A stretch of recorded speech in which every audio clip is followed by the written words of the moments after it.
Glória a Deus. Apocalipse capítulo 3, do verso 1 ao verso 6. Apocalipse capítulo 3, do verso 1 ao verso 6. Hoje nós vamos começar a estudar a quinta igreja, a quinta carta à igreja de Sardes. E nós vamos então começar hoje. Hoje eu quero fazer uma introdução, um apanhado geral da carta, e semana que vem então nós vamos fazer versículo por versículo, tá? É uma carta relativamente curta, são 6 versículos, mas de uma profundidade extraordinária. Vamos à leitura então de Apocalipse capítulo 3, do 1 ao 6. Está ótimo agora o retorno. Diz a palavra do Senhor: e ao anjo da igreja que está em Sardes escreve: isto diz o que tem os 7 Espíritos de Deus e as 7 estrelas. Eu sei as tuas obras, que tens nome de que vives e estás morto. Sê vigilante e confirma o restante que estava para morrer, porque não achei as tuas obras perfeitas diante de Deus. Lembra-te, pois, do que tens recebido e ouvido, e guarda-o, e arrepende-te. E se não vigiares, virei sobre ti como um ladrão, e não saberás a que hora sobre ti virei. Mas também tens em Sardes algumas pessoas que não contaminaram suas vestes, e comigo andarão de branco, porquanto são dignas disso.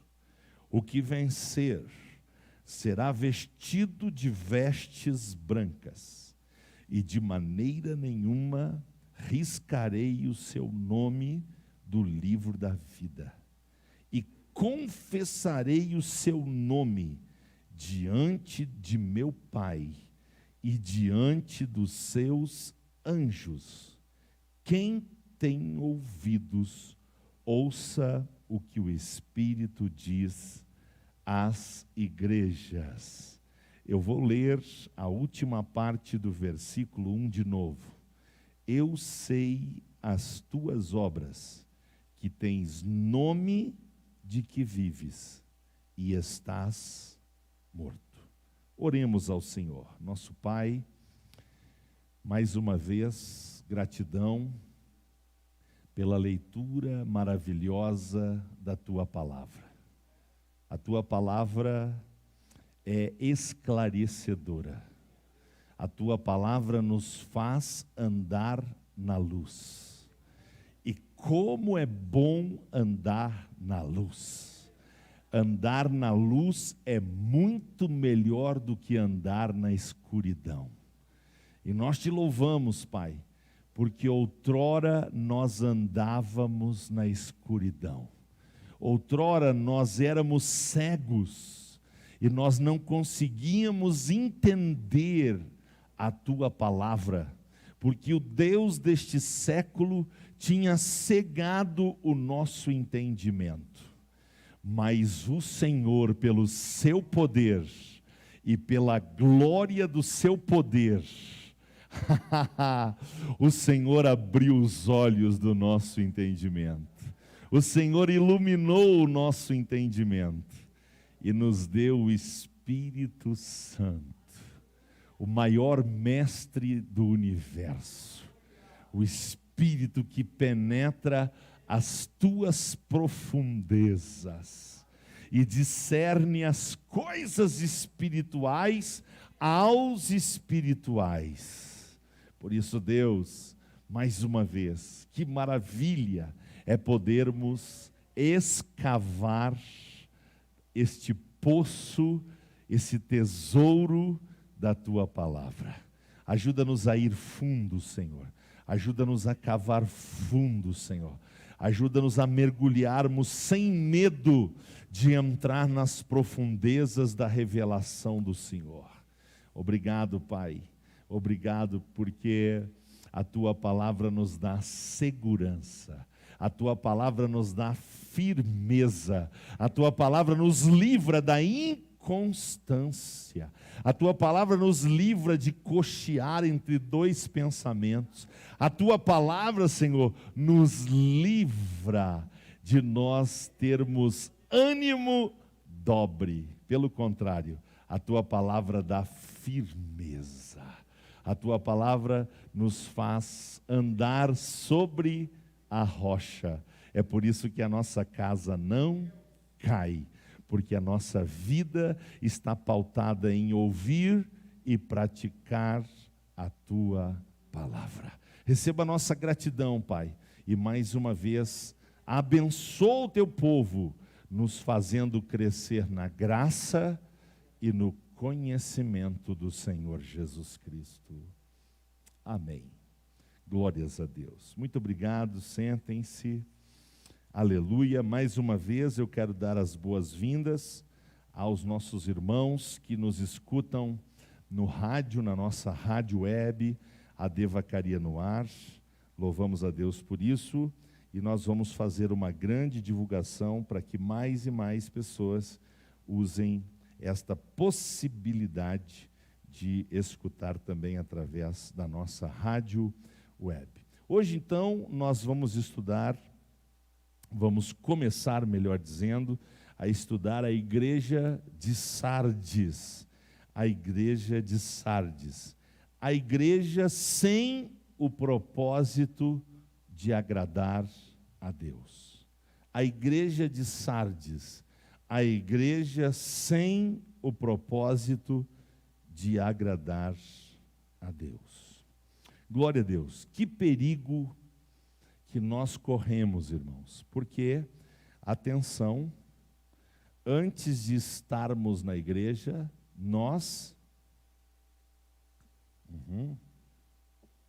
antes de estarmos na igreja, nós somos igreja. E como igreja individualmente e como igreja coletivamente, nós corremos perigo. Que perigo? Qual o perigo que nós vamos descobrir ao estudar a igreja de Sardes? O perigo de ter nome de que vive e estar morta. Igreja que tem nome de que vive e está morta. Uma igreja que tem nome de que vive e está morta é como uma amarga doçura. É como uma luz negra. É como um silêncio barulhento.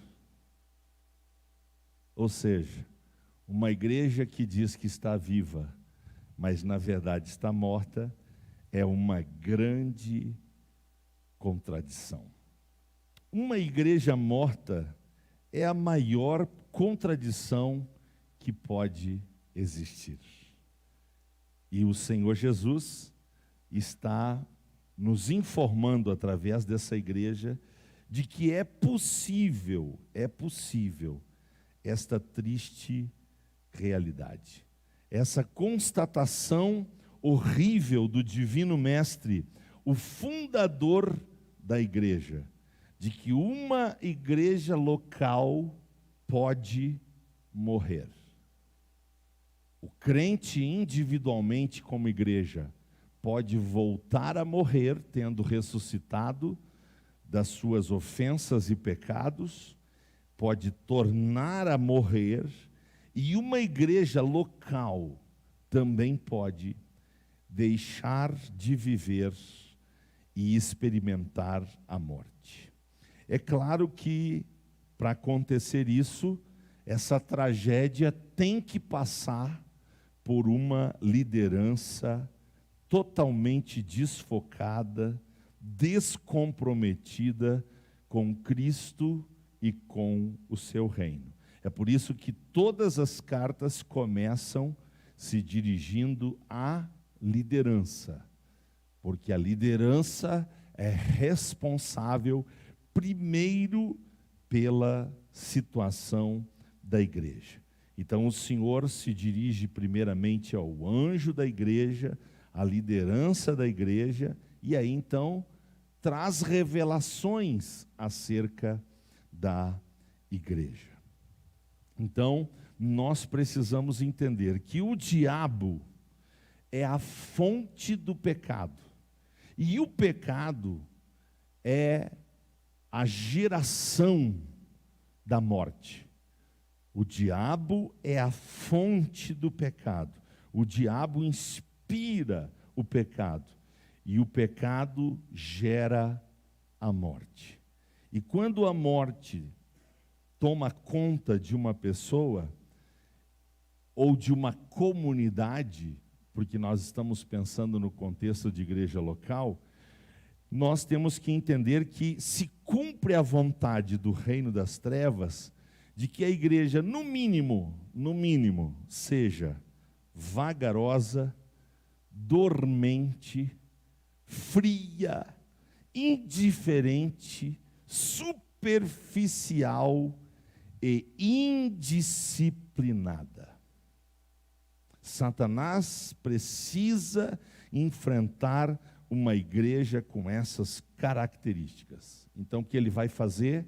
Ele vai promover o pecado, para que o pecado tenha força contra a vida, primeiro dos crentes individualmente, depois dos crentes coletivamente, e assim a igreja seja adormecida, seja esfriada e, por último, experimente a morte. Sardes representa a igreja de fachada. Sardes representa a igreja de fachada. A igreja que é aparentemente adornada, mas interiormente sem vida. E o que é que promove isso? A vida imoral. A vida imoral precede a morte espiritual. Vou repetir. A vida imoral precede a morte espiritual, porque vem aí, quando o pecado toma conta da vida dos crentes, há uma perda de sensibilidade. O crente perde a noção de certo e errado, de santo e de profano, de puro e impuro. Não sabe mais fazer a diferença. E aí nós temos essa situação de morte. A cidade de Sardes, que é historicamente um local conhecido bem antes de Jesus, é uma cidade muito antiga, já 700 anos antes de Cristo, Sardes era uma cidade proeminente, era uma cidade pujante, era a cidade mais famosa do Oriente. E quando a igreja de Cristo se instala nessa cidade, essa cidade está na sua força plena, da sua pujança, das suas riquezas, da sua beleza. Mas, junto com tudo isto, também a sua idolatria, a sua imoralidade, a sua corrupção ferviam. E isso, infelizmente, acabou influenciando a igreja. A vontade de Deus é que a igreja influencie a cidade. Qual é a vontade de Deus? Que a igreja influencie mas a vontade do diabo é que a cidade influencie a igreja. E com a igreja de Sardes era exatamente isso que estava acontecendo. Aquela cidade pujante, que se gabava da sua riqueza, da sua beleza, daquilo que ela produzia e, junto com isso, atraía a imoralidade social, a corrupção, a idolatria, e isso fazia com que a população vivesse uma vida de baixa moral, uma vida bem imoral. E isso, infelizmente, acabou afetando a vida da igreja. A igreja foi perdendo a sua capacidade de influenciar os moradores da cidade e, pior do que isso, passou a ser influenciada pela cultura da cidade de Sardes e, com isso, experimentou a morte espiritual, como a história da igreja revela. Hoje lá só tem ruínas. Muito bem, eu quero analisar em caráter de introdução hoje alguns pontos importantes. O primeiro ponto que eu queria abordar hoje é que esta carta é extremamente atual. Esta carta é extremamente atual. Eu lembro há 30 anos atrás que era muito comum, e eu já dei esse testemunho aqui, era muito comum, porque eu vim de uma religião que o que eu vou falar era muito comum, que é o nominalismo. O que é o nominalismo? É alguém só ter nome de religioso. Então eu vim de uma religião nominal, em que as pessoas dizem ser da igreja tal, da religião tal, mas de fato elas só são de nome. De nome. Por quê? Porque elas não têm uma vida prática, elas não têm uma vida constante com a vida da igreja. Então eu vim de uma religião onde, para a gente frequentar a parte religiosa, tinha que ter outra motivação. Então tinha que ter uma quermesse, tinha que ter uma churrascada, tinha que ter uma festa, tinha que ter casamento, tinha que ter alguma coisa que motivasse a ida a, aspas, parte espiritual. Então eu me lembro 30 anos atrás que se falava muito de católicos nominais, ou seja, católicos que não são praticantes, que são católicos de batismo, mas não frequentam missas, não participam das atividades da vida da religião católica normal. E era comum eu dizer isto há 30 anos atrás. O tempo foi passando, e hoje eu percebo que existe dentro da igreja evangélica, a igreja protestante, um movimento nominalista. Ou seja, pessoas que são crentes só de nome, só de fachada, não participam da vida da igreja, não participam das atividades da igreja. São pessoas que simplesmente têm nome de crente, e numa pesquisa lá do IBGE vão dizer: sou evangélico, sou protestante.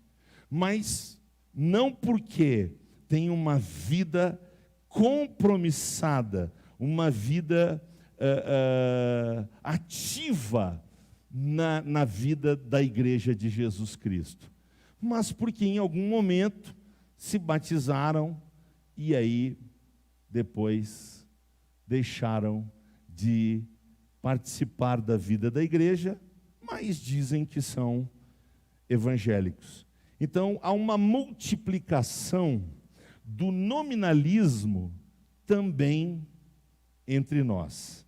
E isto de certa forma, é assustador e é uma das explicações para o fato de que aumenta o número de evangélicos no Brasil, mas não aumenta a qualidade de vida moral, ética, social. Aumenta o número de evangélicos no Brasil e os problemas morais e éticos aumentam também.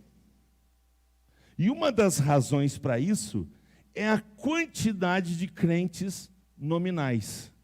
Tem nome de crente, mas mente. Tem nome de crente, mas só nega impostos. Tem nome de crente, mas faz rolo. Tem nome de crente, mas é casado pela terceira vez. E as outras duas mulheres estão vivas. Ou seja, aumenta o número de crente e não aumenta a qualidade de vida moral e ética e social.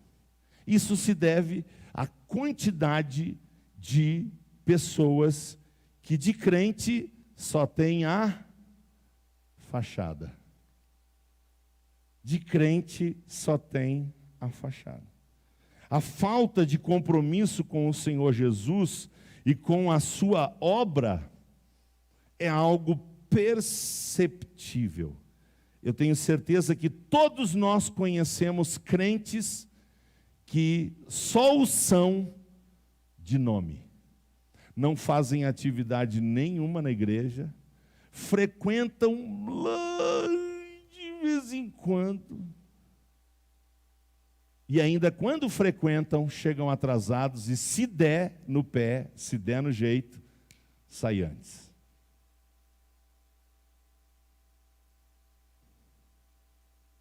Jesus, o mais capacitado de avaliar a igreja, tanto individual como coletivamente, declara que existe uma igreja na terra que só tem fachada. Junto com a igreja viva de Jesus, caminha uma igreja morta. Você já tinha ouvido eu dizer várias vezes que junto com a igreja verdadeira de Jesus, caminha uma igreja falsa. Agora Jesus está nos revelando algo pior. Além de uma igreja viva na terra, está caminhando junto com ela uma igreja morta. Que tremendo. Quando nós nos preocupamos mais com a nossa agenda do que com a agenda do Espírito Santo, nós estamos nos tornando cada vez mais crentes nominais. Crentes nominais. Vamos ler a Bíblia, Lucas, capítulo de número 9. Abra sua Bíblia junto comigo no Evangelho de Jesus Cristo, que foi narrado pelo irmão Lucas. Lucas, capítulo de número 9, nós vamos ler a partir do verso 18. Lucas, capítulo de número 9, nós vamos ler a partir do versículo 18. E aconteceu que, estando ele orando em particular, estavam com ele os discípulos, e perguntou-lhes, dizendo: quem diz a multidão que eu sou? E respondendo eles disseram: João Batista, outros Elias, e outros que um dos antigos profetas ressuscitou. E disse-lhes: e vós, quem dizeis que eu sou? E respondendo Pedro disse: o Cristo de Deus. E admoestando-os, mandou que a ninguém referissem isso, dizendo: é necessário que o Filho do Homem padeça muitas coisas e seja rejeitado dos anciãos e dos escribas, e seja morto, e ressuscite ao terceiro dia. E dizia a todos: se alguém quer vir após mim, negue-se a si mesmo, tome cada dia a sua cruz e siga-me. Porque qualquer que quiser salvar a sua vida, perdê-la-á. Mas qualquer que por amor de mim perder a sua vida, a salvará. Porque o que aproveita o homem granjear o mundo todo, perdendo-se ou prejudicando-se a si mesmo? Porque qualquer que de mim e das minhas palavras se envergonhar, dele se envergonhará o Filho do Homem, quando vier na sua glória e na do Pai e na dos seus santos anjos. Em verdade vos digo que dos que aqui estão, alguns há que não provarão a morte, até que vejam o reino de Deus.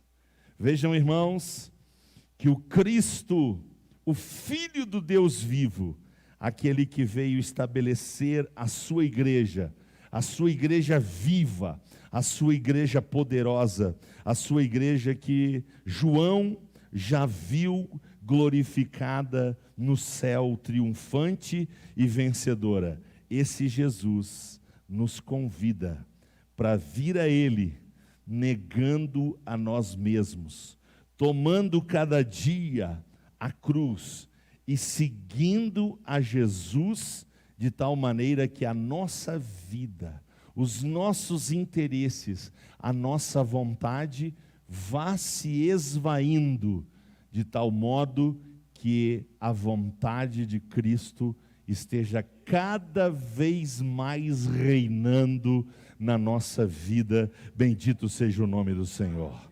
E isso que nós acabamos de ler, que é a vontade do Senhor, não tem absolutamente nada a ver com uma vida nominal, com uma vida de fachada.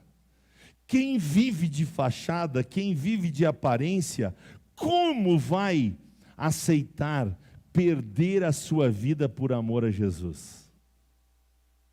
Como vai aceitar renunciar os seus interesses para procurar em primeiro lugar os interesses do reino de Deus?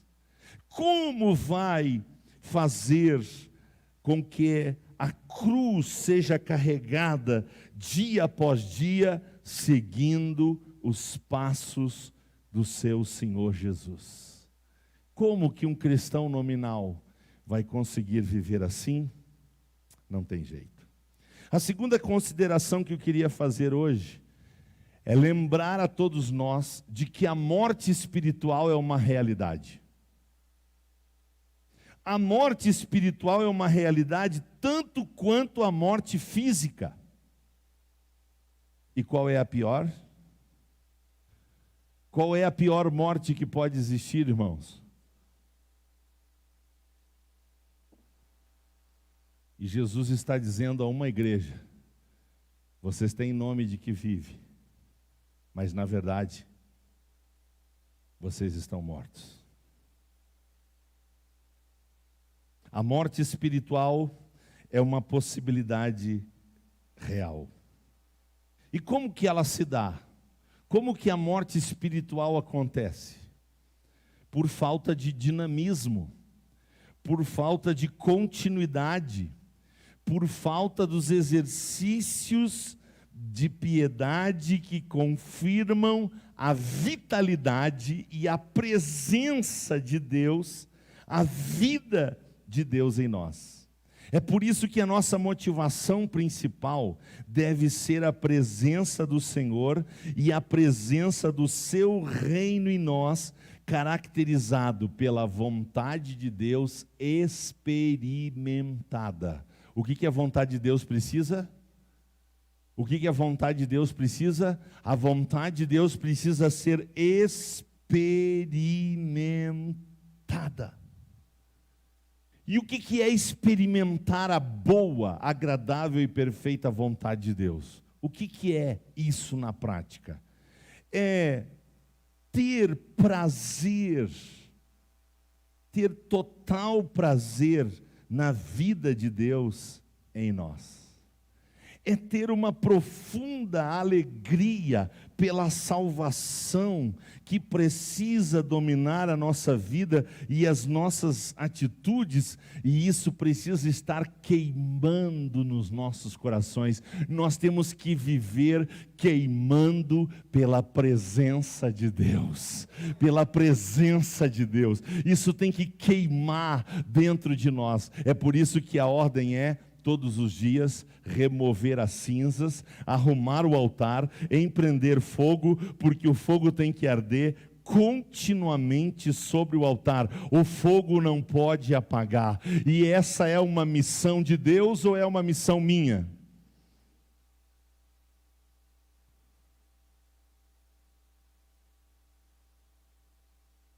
Os crentes nominais não vão sentir falta de fogo na eternidade. Os crentes nominais não vão sentir falta de fogo na eternidade. Eles não vão sentir saudade de fogo na eternidade.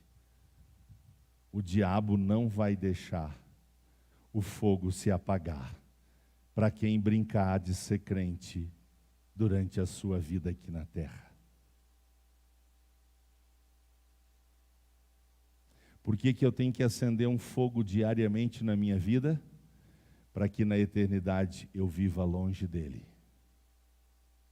Quando é que o fogo não pode apagar na minha vida? Agora. Porque se o fogo apagar agora na minha vida, pode ser que eu viva com ele para sempre na eternidade. Lugar de fogo é quando? Depois da morte ou agora? Depois da morte ou agora? O fogo não pode apagar quando? Agora. Agora nós precisamos experimentar esse queimar de Deus na nossa vida. E isso envolve disciplina, isso envolve dinamismo, isso envolve vontade, isso envolve renúncia, isso envolve entender o que é perder a minha vida para ganhar a vida eterna. Vamos ler 1 Coríntios 9? 1 Coríntios 9, por favor, abra a sua Bíblia. 1 Coríntios, capítulo de número 9, nós vamos ler 24 a 27. 1 aos Coríntios, capítulo de número 9, nós vamos ler versículos 24 a 27. Diz o texto sagrado: não sabeis vós que os que correm no estádio, todos na verdade correm, mas um só leva o prêmio. Correi de tal maneira que o alcanceis. O que a gente tem que alcançar, irmãos? O que a gente tem que alcançar? O prêmio. Sabe qual é o prêmio aqui no contexto? A salvação. É por isso que eu espero que todos vocês vão para o céu, depois de mim. Primeiro eu. Quem é que tem que entrar no céu? Sou eu. Vocês? Não sei. Se virem. Eu tenho que entrar no céu. Eu quero entrar no céu. Eu preciso entrar no céu. Então, em primeiro lugar, eu tenho que cuidar de mim. Por quê? Porque só um alcança o prêmio. Todos correm, na verdade, mas só um alcança o prêmio. Então, eu tenho que ser esse vencedor. Versículo 25. E todo aquele que luta, de tudo se abstém. Eles o fazem para alcançar uma coroa corruptível. Nós, porém, porque nós estamos falando de salvação, coroa da vida, coroa da justiça, coroa da glória, coroa da eternidade. Aleluia, louvado seja Deus. Por isso, versículo 26, pois assim corro, não como coisa incerta, assim combato, não como batendo no ar. Antes, subjugo o meu corpo e o reduzo à servidão, para que pregando aos outros, eu mesmo não venha de alguma maneira ficar. É possível reprovar, irmãos?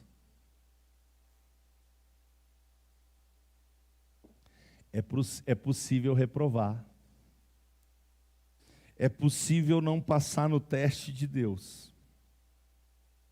É por isso que, por falta de dinamismo, de entusiasmo, de continuidade, de exercícios de piedade que confirmam a vitalidade da presença de Deus, podem me levar à morte espiritual.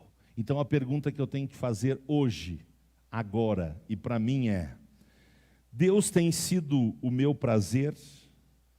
A alegria da salvação tem dominado a minha mente e as minhas atitudes? O meu coração queima pela presença de Deus?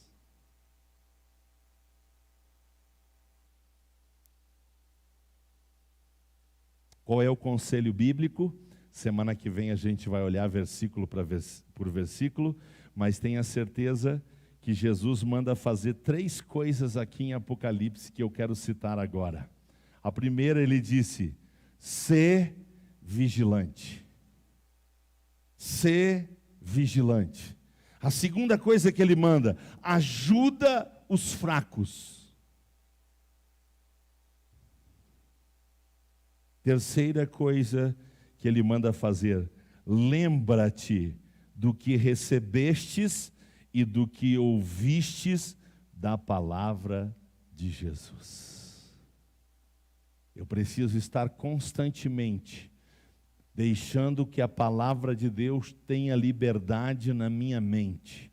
E ao fazer isto, eu vou manter uma vida de vigilância. E eu vou me ocupar com as coisas de Deus, ajudando aqueles que estão fracos na fé, à beira da morte espiritual. O que Jesus está mandando nós fazer com esses 3 princípios? O que Jesus está mandando nós fazer? Viver uma vida prática, dinâmica e empolgante. Vamos dizer, vida prática, dinâmica e empolgante. Vamos dizer, vida prática, dinâmica e empolgante. Só vocês.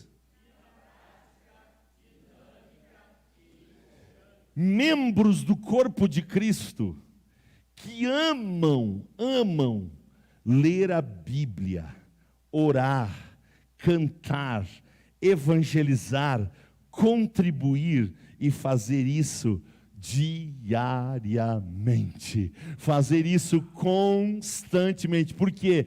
Porque eles foram incendiados pela mentalidade do reino dos céus. Se for o seu caso, dá para você dar um glória aí? Dá para dar um glória aí, se é assim o seu estilo de vida. É por isso que a gente diz: Jesus não veio trazer religião à terra, Ele veio trazer um estilo de vida, um modo de viver, aleluia, pautado pela leitura bíblica, pela oração, pelo cântico novo, pela evangelização, pela contribuição na obra de Deus. Bendito seja o nome do Senhor. E o que eu preciso que vocês entendam? Que esse chamamento, em primeiro lugar, não é meu. Quem é que está nos chamando assim? Jesus, o sumo pastor. aquele que está falando com a igreja de Sardes, aquele que está falando com a sua igreja hoje. Bendito seja o nome do Senhor. Então, a terceira consideração que eu quero fazer hoje, pensando na igreja de Sardes, é que Jesus sabe quem eu sou. Jesus sabe quem eu sou. Sabe ou não sabe? Então diga: Jesus sabe quem eu sou. Ele sabe quem eu sou de madrugada. Ele sabe quem eu sou no banheiro. Ele sabe quem eu sou no quarto. Ele sabe quem eu sou na cozinha. Ele sabe quem eu sou na rua. Ele sabe quem eu sou no trabalho. Ele sabe quem eu sou o tempo todo. Jesus sabe quem eu sou.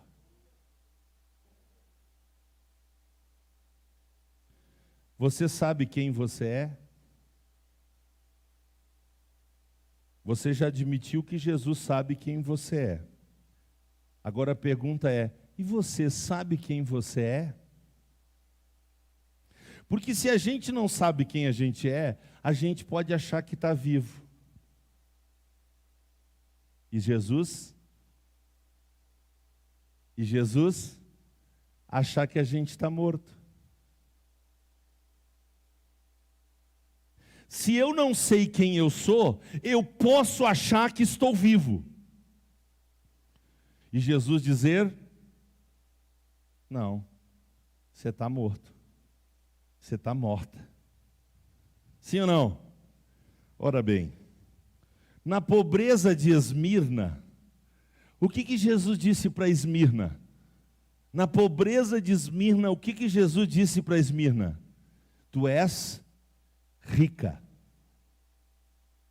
Na riqueza de Laodiceia, o que Jesus disse para Laodiceia? Tu és pobre, miserável.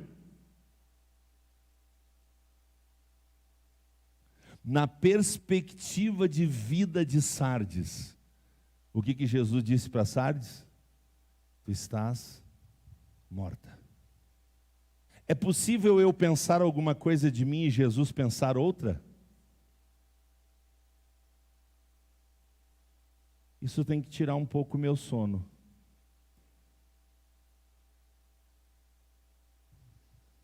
Isso tem que tirar um pouquinho o nosso sono, irmãos.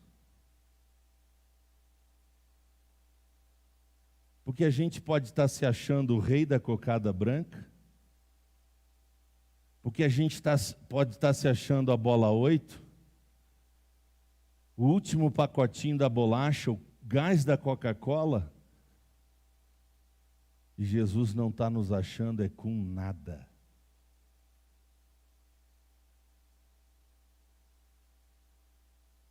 A gente pode estar dizendo: eu vivo, e Jesus disse: tu está morto.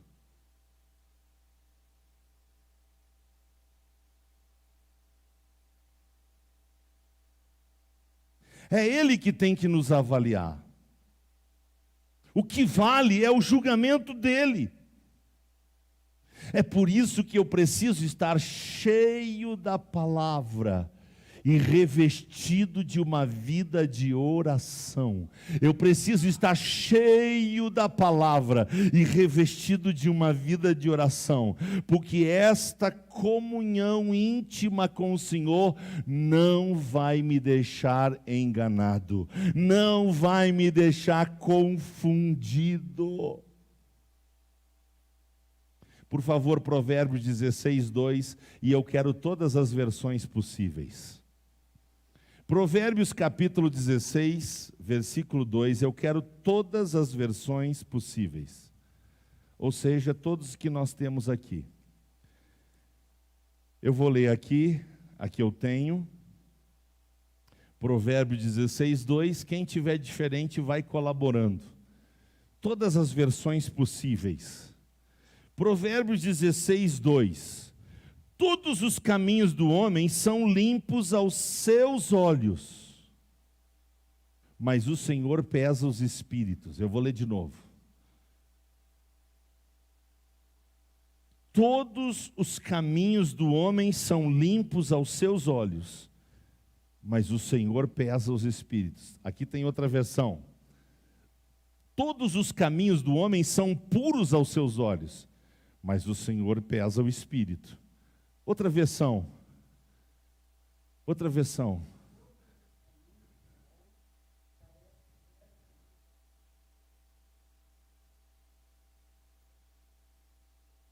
Ah, olha só, como é importante nós ir agregando versões. Como é importante nós ir agregando versões. Atenção, tradução, nós temos uma, do latim para o português. Tá?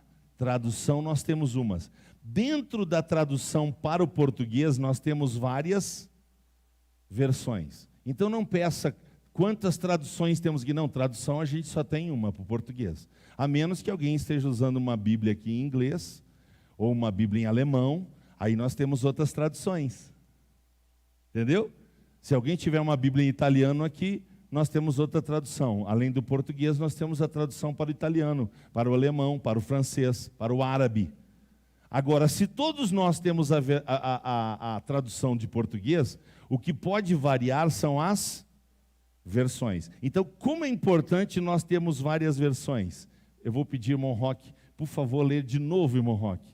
Por favor, na versão que você acabou de ler.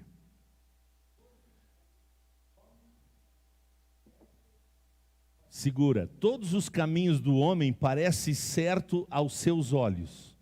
Todo o caminho do homem parece certo aos seus olhos. Continua.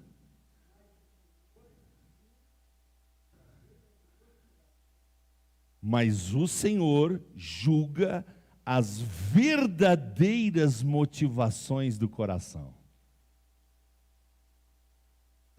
Ainda que as pessoas se considerem puras, o Senhor examina as intenções de cada um. Ainda que as pessoas se considerem puras, o Senhor examina as intenções de cada um. Então o que eu posso dizer? Eu estou vivo. Aí o Senhor me coloca na balança e diz, você está morto. Eu posso dizer, eu estou certo. E o Senhor pesar a minha motivação e dizer, você está errado. Sim ou não? Tem outra aqui, versão. Todos os caminhos do homem parecem certos aos seus olhos. Aqui é igual a do Roque. Mas o Senhor julga os verdadeiros motivos do coração. Certo? Muito bem. Vamos ler 1 Samuel 16 e 7.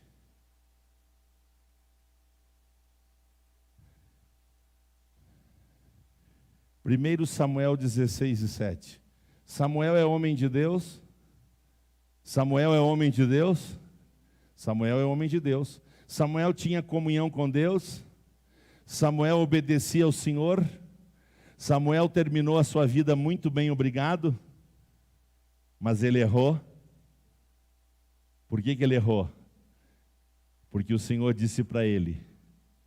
Porém o Senhor disse a Samuel, não atentes para a sua aparência, nem para a grandeza da sua estatura, porque o tenho rejeitado, porque o Senhor não vê como vê o homem, pois o homem vê o que está diante dos olhos, porém o Senhor,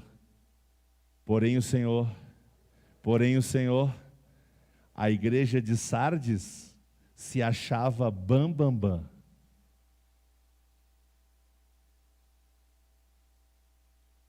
E os homens elogiavam a igreja de Sardes.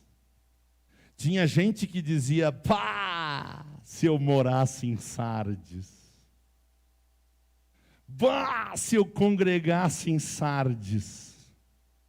Ó, um monte de gente pensava assim. E Jesus dizia, sabe o quê? Quê? Você quer congregar numa igreja morta? Você quer congregar numa igreja só de fachada? Só de aparência? Então congrega em Sardes.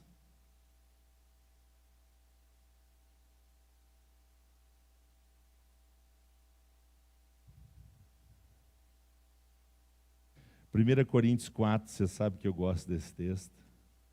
E eu nunca vou achar demais ler ele. 1 Coríntios 4. Eu amo esse texto. Deus sabe o quanto eu amo esse texto. 1 Coríntios 4, a partir do verso 1, que os homens nos considerem como ministros de Cristo e dispenseiros dos mistérios de Deus. Além disso, requer-se nos dispenseiros que cada um se ache fiel. Todavia, a mim, muito pouco se me dá de ser julgado por vós ou por algum juiz humano, nem tampouco a mim mesmo me julgo. Se Paulo não era julgado por tribunal humano, e nem ele mesmo se julgava, será que ele estava sem julgamento?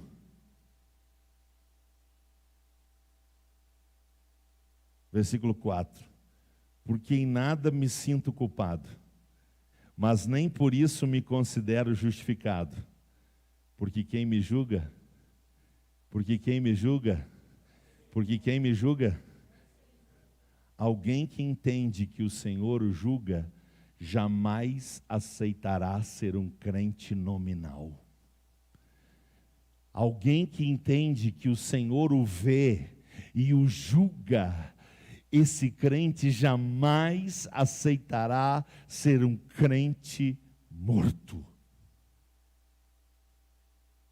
Portanto, diz o versículo 5, nada julgueis antes do tempo, até que o Senhor venha, o qual também trará à luz as coisas ocultas das trevas e manifestará os desígnios da onde? Das vestes? Da aparência?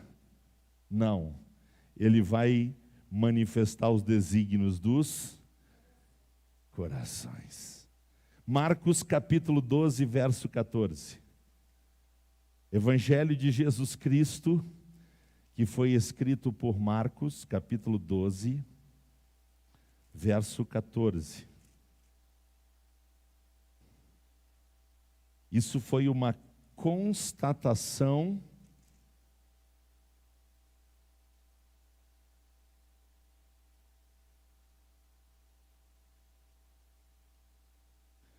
que os homens fizeram de Jesus. Marcos 12, 14. E chegando eles, disseram-lhe: Mestre, bem sabemos que és homem de verdade, e não te importas com quem quer que seja, porque não olhas a aparência dos homens, antes com verdade ensinas o caminho de Deus. O que eles tinham consciência? O que eles tinham consciência? Que Jesus lhes enxergava o coração. Lucas, capítulo 12. Lucas, capítulo de número 12. A partir do versículo 16, Jesus vai contar uma parábola. Lucas, capítulo de número 12, a partir do versículo 16, Jesus vai contar uma parábola. Lucas 12, 16, e propôs-lhe uma parábola dizendo: a herdade de um homem rico tinha produzido com abundância. E ele arrazoava entre si, dizendo: que farei? Não tenho onde recolher os meus frutos. E disse: já sei, derribarei meus celeiros, edificarei outros maiores, e ali recolherei todas as minhas novidades e os meus bens. E direi à minha alma: tens em depósito muitos bens, para muitos anos. Descansa, come, bebe e folga. Mas Deus lhe disse: louco, esta noite te pedirão a tua alma, e o que tens preparado? E para quem será? Assim é aquele que para si ajunta tesouros e não é rico para com Deus. Lendo essa palavra, eu disse para Miriam esses dias, não sei se foi essa semana, a semana passada, eu disse para Miriam: meu amor, eu conheço um homem que fisicamente está extremamente saudável em São Marcos. Ele está fisicamente extremamente saudável em São Marcos. Mas sabe o que eu disse para Miriam? Que o pastor Vianney, que está na UTI há mais de 10 dias, em Caxias do Sul, o pastor presidente de São Marcos, está muito melhor do que esse irmão.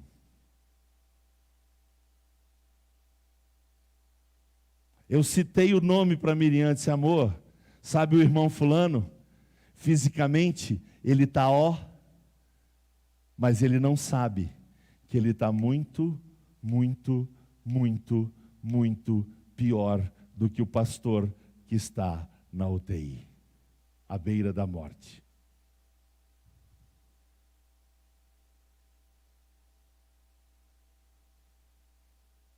Alguém que está morto espiritualmente diz assim: para que ir na igreja se eu sou melhor do que um monte de gente que frequenta lá? Frase do morto. Para que eu vou na igreja se eu sou melhor do que um monte de gente que vai lá?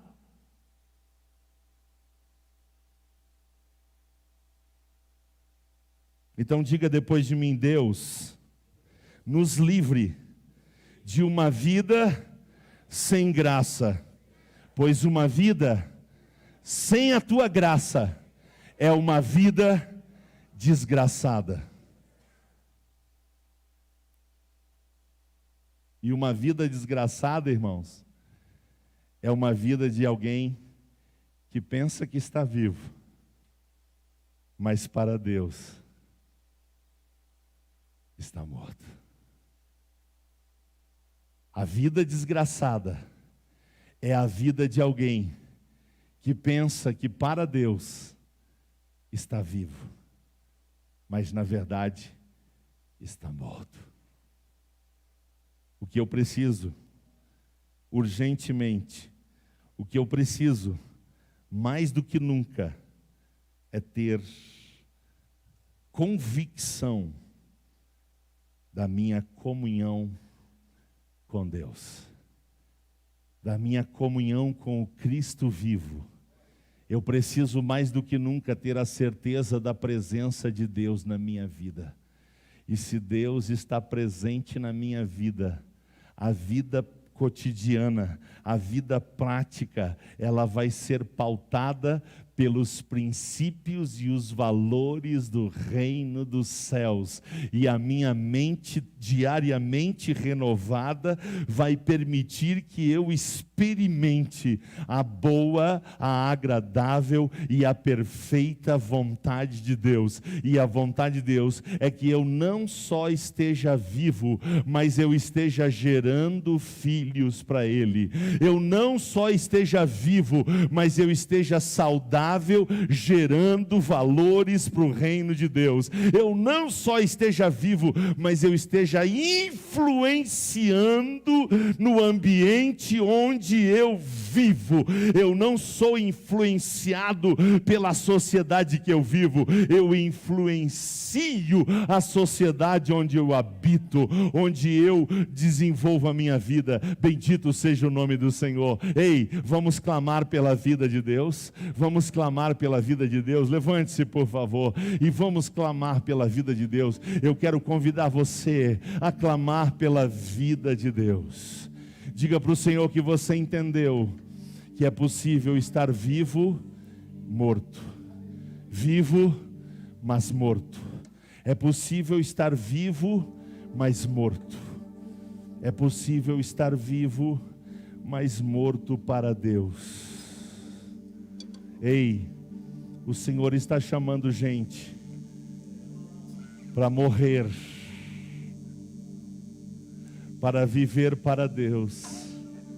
Nós temos que aprender a morrer na cruz de Cristo, para os nossos interesses, para a nossa vontade, para as nossas manias, para o nosso jeito de ser, para as nossas opiniões. Nós temos que aprender a mortificar as obras do corpo. Morrer para viver para Deus. Morrer para viver para Deus. Vamos cantar e depois vamos orar.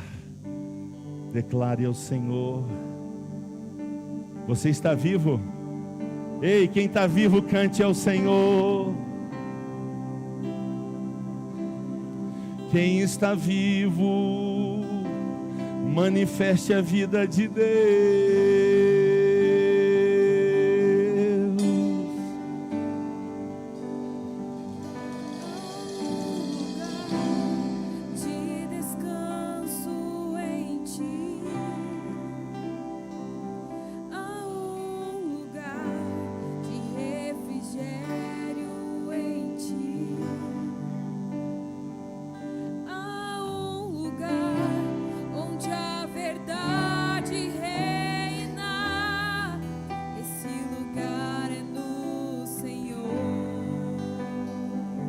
É aí que você vive? É aí que você vive? Há um lugar onde as pessoas não me influenciam. Há um lugar onde eu ouço teu Espírito. Há um lugar de vitória em meio à guerra. Esse lugar é no Aleluia. Esse lugar é no Senhor. É nele. Esse lugar é no Senhor. É nele. Esse lugar é no Senhor. Nele está a vida. Nele está a vida com abundância. Há um lugar onde a inconstância não me domina. Há um lugar onde minha fé é fortalecida. Há um lugar onde a paz é quem governa. Esse lugar é no Senhor. Adore o Senhor. Há um lugar onde os sonhos não se abortam. Há um lugar onde os meus medos não me dominam. Há um lugar que quando se perde é que se ganha. Esse Lugar é no Senhor.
sou.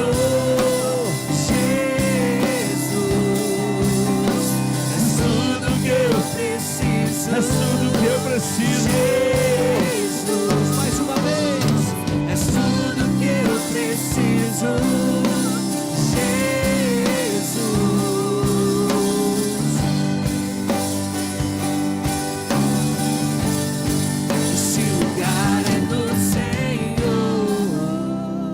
Declare com a sua alma. Esse lugar é no Senhor. Declare com a sua alma. Esse lugar é no Senhor. Eu vou orar. Esse lugar é no Senhor. Eu vou orar. Será que é possível quando eu terminar de orar a gente cantar Já Estou Crucificado? É possível? Meus irmãos, Elvis Presley foi criado dentro de igrejas evangélicas. Elvis Presley aprendeu a tocar e a cantar dentro da casa do Senhor. Até boa parte da sua vida ele vivia entre os crentes. Ele foi uma criança crente, um adolescente crente, ele foi um jovem crente. Mas ele tomou uma decisão de deixar o Senhor. Quando ele deixou o Senhor e enveredou-se pela carreira artística, bem no começo da sua carreira artística, um repórter lhe perguntou: Elvis Presley, o que você mais espera da vida? Elvis Presley declarou 3 coisas eu espero da vida. Eu desejo ser muito rico. Eu quero me tornar um homem muito famoso.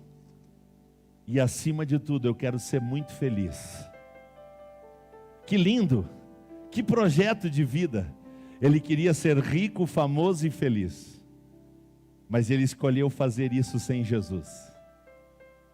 Elvis Presley se tornou um homem muito rico. A riqueza dele, depois de tantas décadas morto, ainda é disputada. Ainda há muito da riqueza de Elvis Presley por esse mundo afora. Ficou famoso. A minha geração foi impactada por Elvis Presley. Um pouquinho antes de ser encontrado morto, o mesmo repórter que o entrevistou quando ele era um simples artista, voltou a lhe perguntar: Elvis, me conta, e a vida te deu aquilo que você mais queria? E Elvis Presley baixou a cabeça e disse: meu rapaz, rico sou, famoso, você sabe o quanto, mas feliz não. Eu sou um homem muito infeliz. Eu não encontrei a felicidade. Pouco tempo depois, Elvis Presley foi encontrado morto. As causas da sua morte estão relacionadas muito mais a suicídio do que uma causa outra. O mundo está impactado pela vida de um homem muito rico, muito famoso. Uma nação parou para o sepultamento. Eu dizia para Miriam, um caixão fechado. As pessoas só querem passar por um caixão fechado de um homem muito rico, muito famoso. Mas eu tenho certeza de uma coisa: muito infeliz. Porque a verdadeira vida só se encontra em Jesus. A gente não precisa cometer o mesmo erro de Elvis Presley. A gente não precisa cometer o mesmo erro de Maradona. A gente pode buscar o que só Jesus pode dar. O que só Jesus pode dar nesta vida. Porque Ele prometeu vida com abundância agora, sim ou não? Vida com abundância agora, sim ou não? Mas muito mais no porvir. Se aqui já é bom com Jesus, você pode imaginar no céu? Se aqui já é bom com Jesus, você pode imaginar no céu? Se aqui já é bom com Jesus, você pode imaginar no céu? Levante a sua mão direita e ore comigo, querido Pai.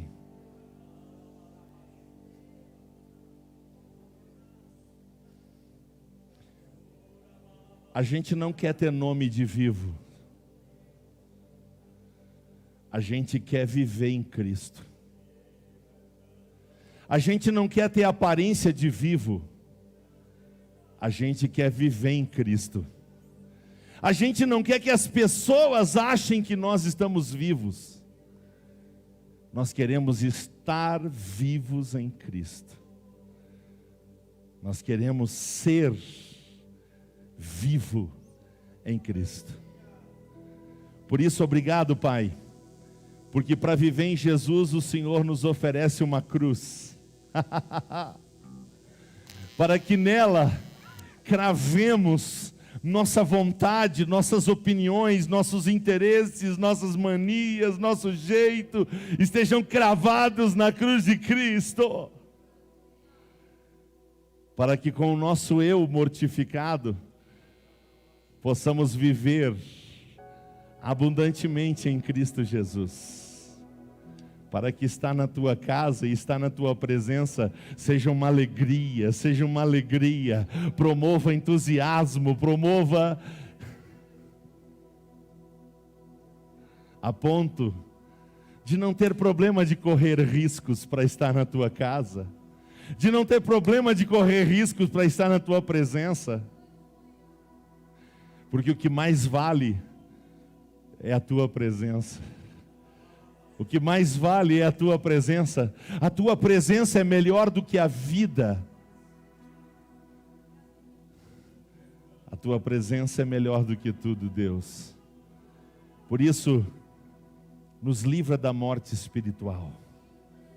Livra-nos de sermos Sardes, Pai. Nós não queremos ser Sardes, nós queremos ser Filadélfia. Nós queremos ser Filadélfia. Nós queremos ser Filadélfia. Nós não queremos ser Sardes, não queremos ser Sardes. É por isso que nós vamos continuar orando, agora cantando. Vamos cantar uma oração? Vamos cantar uma oração? É bem curtinha. E eu já vou encerrar o culto te pedindo, pelo amor de Jesus, não perca o culto de quinta-feira que vem. Não perca o culto de quinta-feira que vem. Em nome de Jesus, não perca o culto de quinta-feira que vem. Vamos orar e encerrar o nosso culto cantando. Já estou crucificado com Cristo. Agora vivo, não mais eu. Você pode declarar isso? Já estou crucificado com Cristo. Agora vivo, não mais eu. Mais uma vez declare. Já estou crucificado com Cristo, agora vivo, não mais eu. Já estou crucificado com Cristo, agora vivo, não mais eu. Declare: Cristo vive em mim. Cristo vive em mim. Aleluia. Cristo vive em mim. Aleluia. Cristo vive em mim. Aleluia. Cristo vive em mim. Aleluia. Já estou crucificado com Cristo, agora vivo, não mais eu.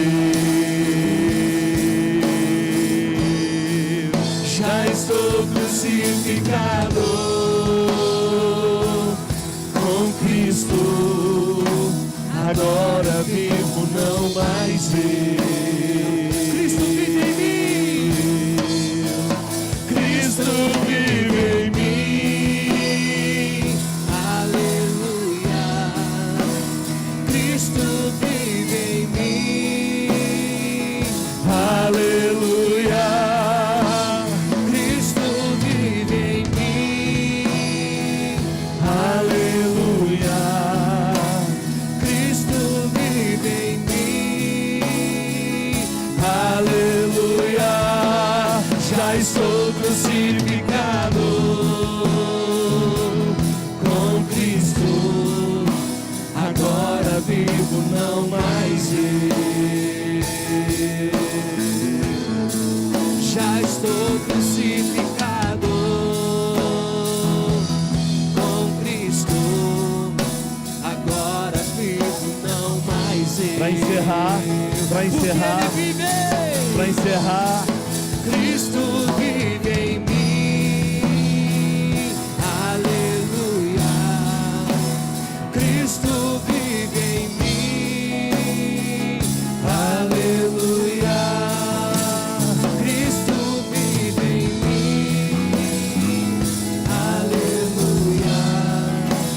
Cristo vive em mim. Aleluia.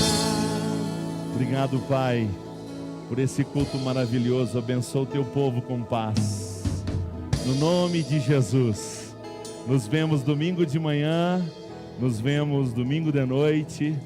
Espero ver os irmãos aqui de Vacaria, de Curitiba, Santo Antônio das Missões, Caxias do Sul, Ronda Alta, Novo Barreiro, Bom Jesus, Lages.